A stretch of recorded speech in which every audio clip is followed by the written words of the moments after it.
Selamat pagi Bapak dan teman-teman. Kami dari kelompok 6 akan menjelaskan materi kami, yaitu tanggung jawab Dewan Komisaris dan Dewan Direksi Struktur Pengawasan.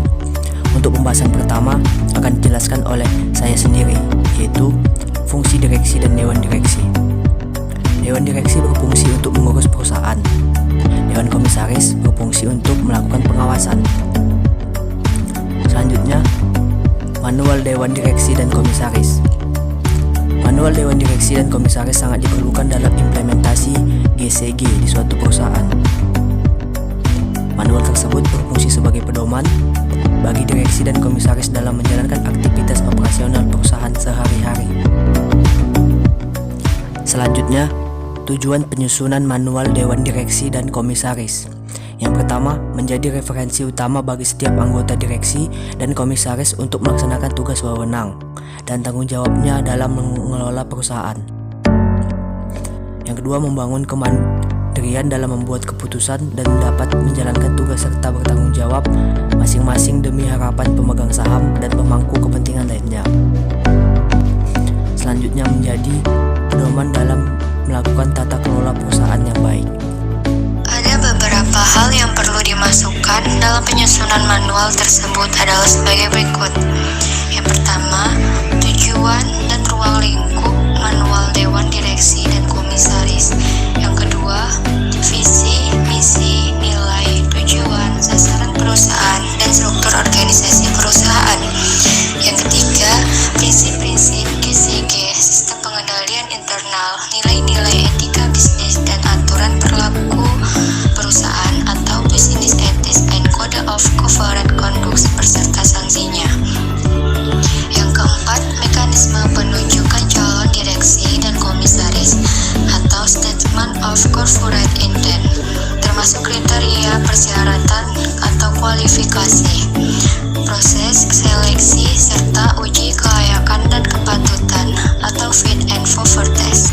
Yang kelima, pembagian tugas dari masing-masing direksi dan komisaris beserta ruang lingkup dan wewenang dan tanggung jawabnya yang diatur dengan jelas dan tercermin dalam struktur organisasi perusahaan secara resmi.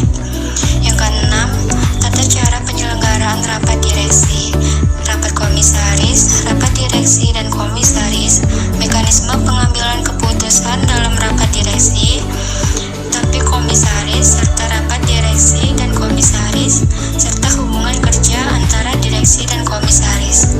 Yang ketujuh, rapat umum pemegang saham atau RUPS.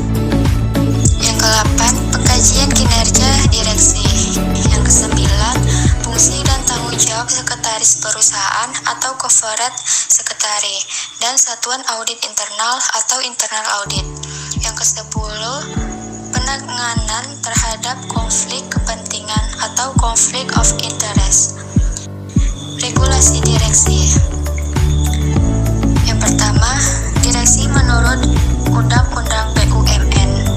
Yang kedua, direksi menurut Peraturan Menteri BUMN. Yang ketiga, direksi menurut Undang-Undang Perseroan Terbatas. Yang keempat, direksi menurut Peraturan Otoritas Jasa Keuangan. Regulasi komisaris. Regulasi komisaris dibagi menjadi 8. Yang pertama adalah komisaris menurut UU BUMN. Yang kedua adalah komisaris menurut UU Perseroan Terbatas. Yang ketiga adalah komisaris menurut UU Pasar Modal. Yang keempat, komisaris menurut Peraturan Bursa Efek. Yang kelima, komisaris dan komisaris independen menurut Peraturan OJK. Yang keenam, komisaris menurut Komite Nasional GCG. Yang ketujuh, komisaris menurut Isikom. Dan yang ke-8, komisaris dan komisaris independen di perbankan.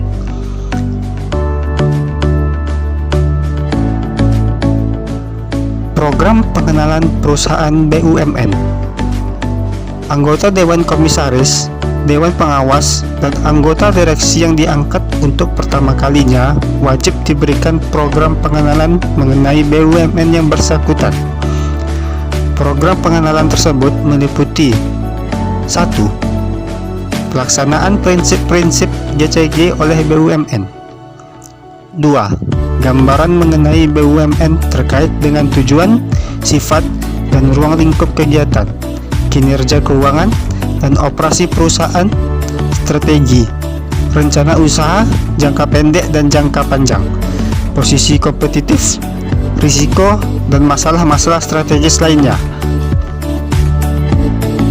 3. Keterangan berkaitan dengan kewenangan yang didelegasikan, audit internal dan eksternal, sistem dan kebijakan pengendalian internal termasuk komite audit. 4. Keterangan mengenai tugas dan tanggung jawab Dewan Komisaris, Dewan Pengawas, dan Direksi, serta hal-hal yang tidak diperbolehkan. Program pengenalan perusahaan di perusahaan publik. Perusahaan publik dapat menyelenggarakan program kursus pengenalan atau induction course bagi para anggota direksi dan dewan komisaris baru yang diangkat untuk pertama kalinya menjadi komisaris atau direksi.